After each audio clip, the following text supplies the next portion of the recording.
Hey everybody, welcome back.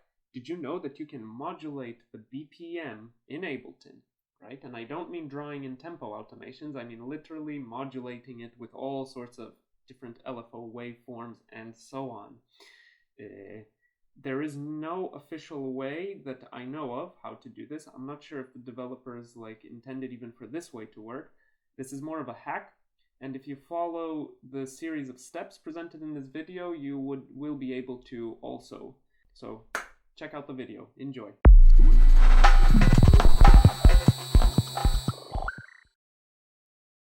I don't know if you guys ever tried before to somehow bypass this BPM thing here, you know?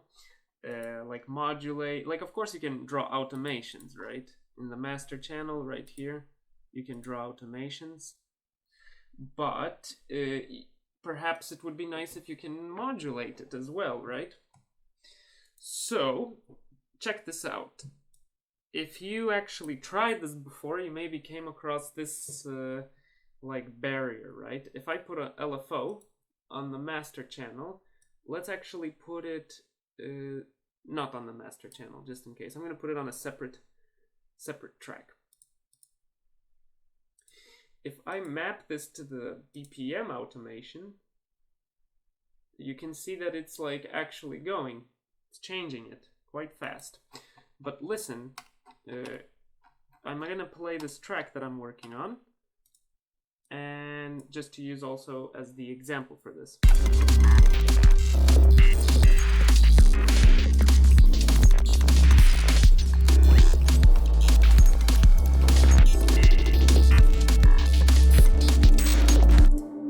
Basically music, but the BPM's not changing at all, right? It's changing here, but it's as if it's not registering these changes.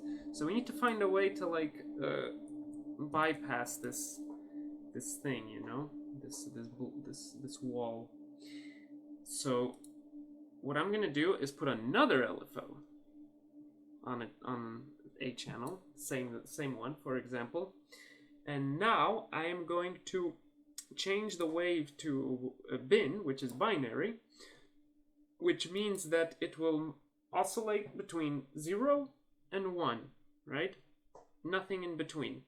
So if I map this to the on and off of this previous LFO, it should register, check it.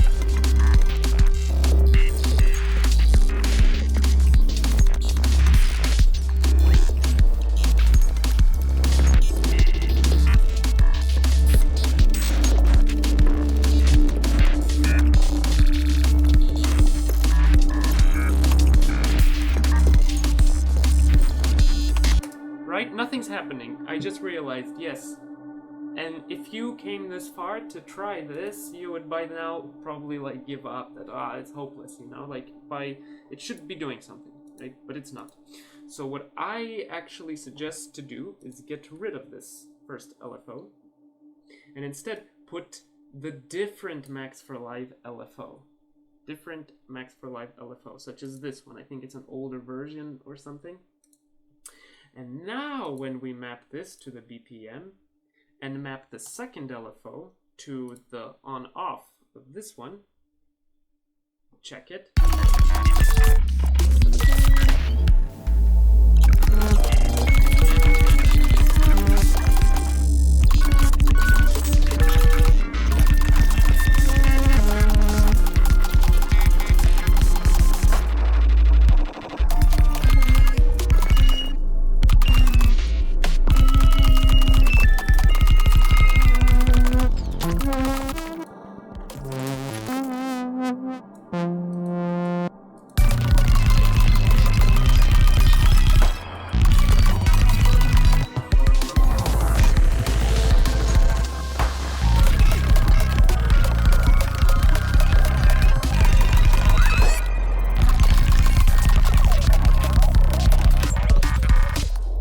Okay, yeah, so results can vary.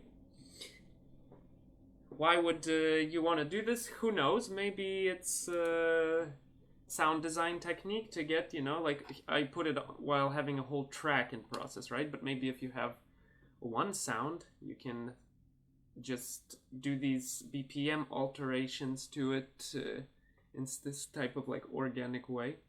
What's more is that you can kind of, using the warp features of Ableton, as the track plays with this BPM modulations, you can actually kind of decouple certain channels or tracks that you want by simply like playing with the warp methods. Like if you unwarp, let's go ahead and, whoops, sorry, this is quite loud. Let's go ahead and here, let's listen.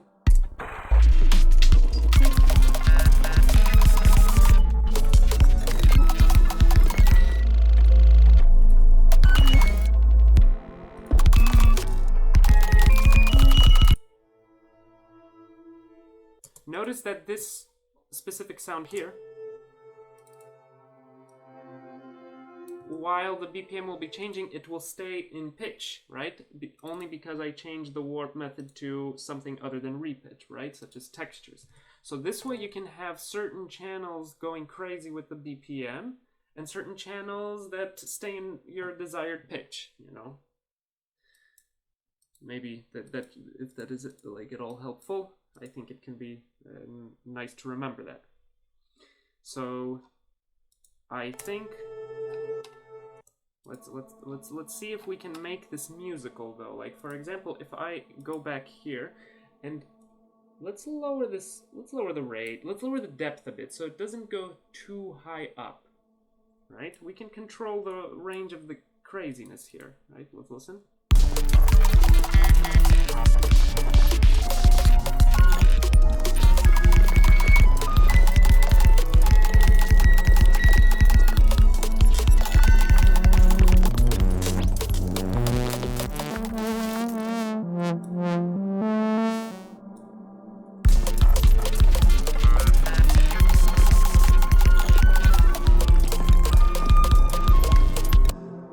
And there's a certain, like, you can hear this sort of like now sounding like a trumpet sound.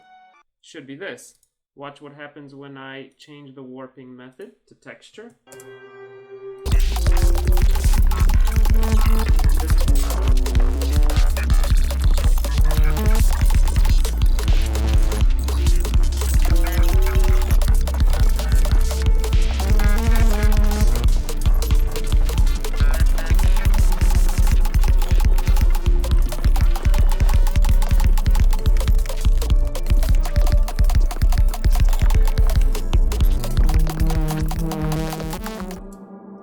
Basically, you get the idea. Cool. That pretty much sums it up. Hope you enjoyed this small video of advice, this small tip. If you haven't yet, subscribe to this channel. Stay tuned for more content. Feel free to check the Patreon page as well if you want to support me and get additional content as well. Peace out. Take care.